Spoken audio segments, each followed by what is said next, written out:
Berawal dari aduan masyarakat yang menemukan data pribadinya beredar di LinkedIn, Polri melakukan penyelidikan dan menemukan kejanggalan, dikarenakan nomor telepon dalam profil tidak sesuai dengan identitas pemilik aslinya.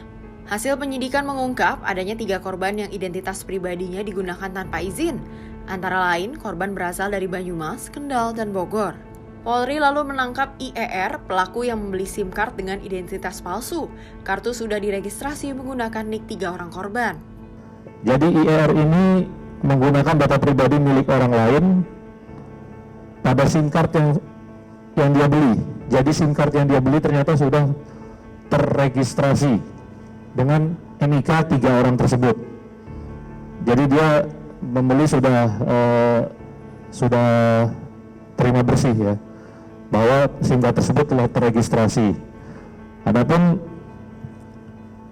motif dia membeli SIM card terregistrasi adalah untuk digunakan melakukan penipuan terhadap masyarakat. Hasil pengembangan menemukan rantai penjualan yang melibatkan konter HP hingga sales dari perusahaan rekanan operator Excel. Polisi menangkap KK, pemilik konter HP, F, yang merupakan sales, dan terakhir FRR, sales yang melakukan registrasi secara langsung. Saya ulangi, saudara FRR.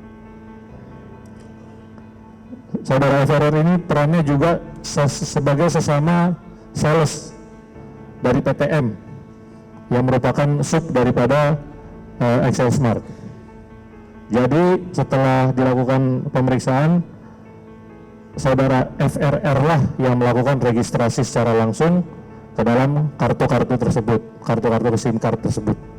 Adapun data-data pribadi yang dia register, dia dapatkan melalui Google, ya. Dia melakukan searching di Google, mendapatkan data-data berupa NIK dan KK yang mungkin sebelumnya bukan merupakan suatu pelanggaran atau suatu kejahatan.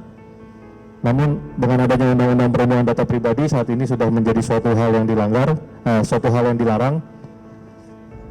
Jadi FRR mendapatkan data pribadi tersebut dari Google, kemudian dia mendapatkan kartunya dari PTM.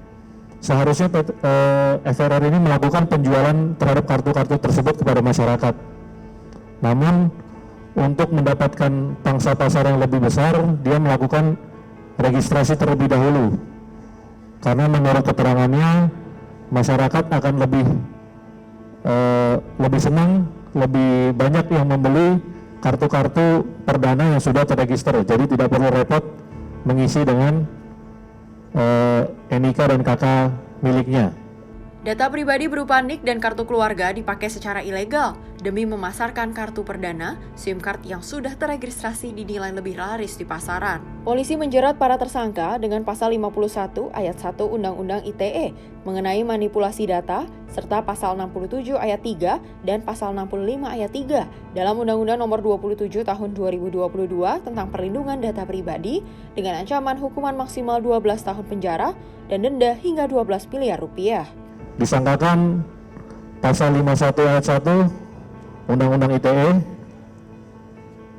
yaitu manipulasi data seolah-olah otentik, kemudian Undang-Undang Data Pribadi Nomor 27 Tahun 2002, pasal 67 ayat 3 maupun pasal 65 ayat 3,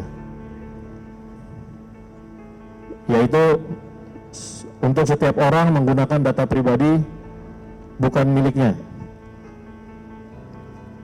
Maksimal hukuman, ancaman hukuman adalah 12 tahun dan maksimal denda adalah 12 miliar rupiah.